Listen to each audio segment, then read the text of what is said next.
we got a hot topic here. Foam rolling your IT band. So I used to recommend it all the time, and I'm going to explain to you why I don't recommend it anymore. And anytime that I will recommend something or tell you something is kind of against the grain or against some things you might have heard, you know I'm going to explain the heck out of it, maybe over-explain it of what my reasonings are. That being said, if you're someone that has been foam rolling your IT band and it helps and you feel better, great. If you don't know me yet or know me by now, I'm all about helping people, pleasing people. If you're getting relief from foam rolling your IT band, this is not for you. This is for you that have been slamming your IT band with the foam roller and not getting any results. So, also, if you come from a long line, a long lineage of family tree of IT band foam rollers, not for you. Nothing against it. So we've got to go back to the basics a bit. We've got compressive and tensile forces. Compressive, it doesn't make that noise. Tensile, we're pulling. There's times in the body where we may need compressive forces. There's times where we may need tensile. Different parts of our body are better suited to handle either compressive or tensile.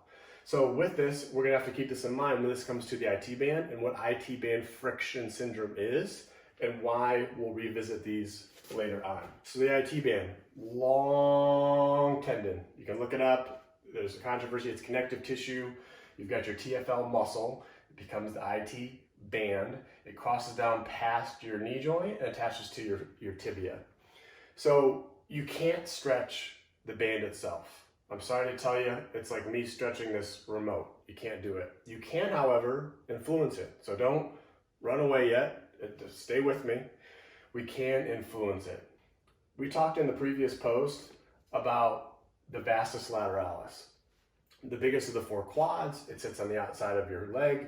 You've got your IT band. So we're zoomed in here and you'll see how there's space there.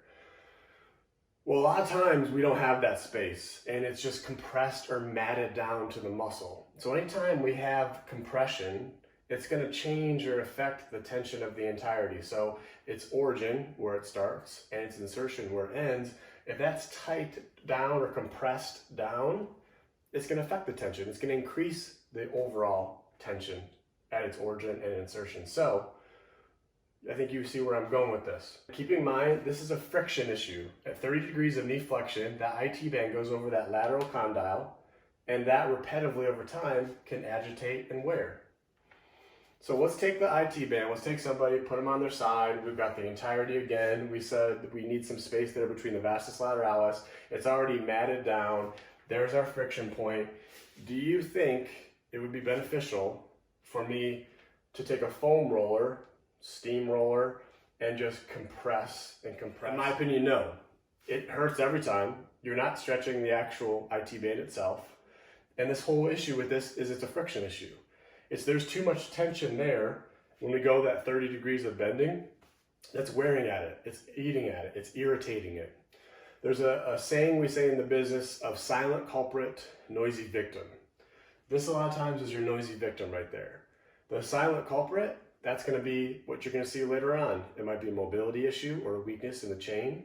It may be a strength issue or stability or something with your running form or the technique that you're doing. So just because that's where the pain is does not always mean that's where we need to focus. So we're going to look and see how hip flexibility, ankle flexibility can affect that zone. We're going to see how your running mechanics, how weakness. I'm going to show you a million different ways to address your IT band friction syndrome without foam rolling your IT band. Stay tuned.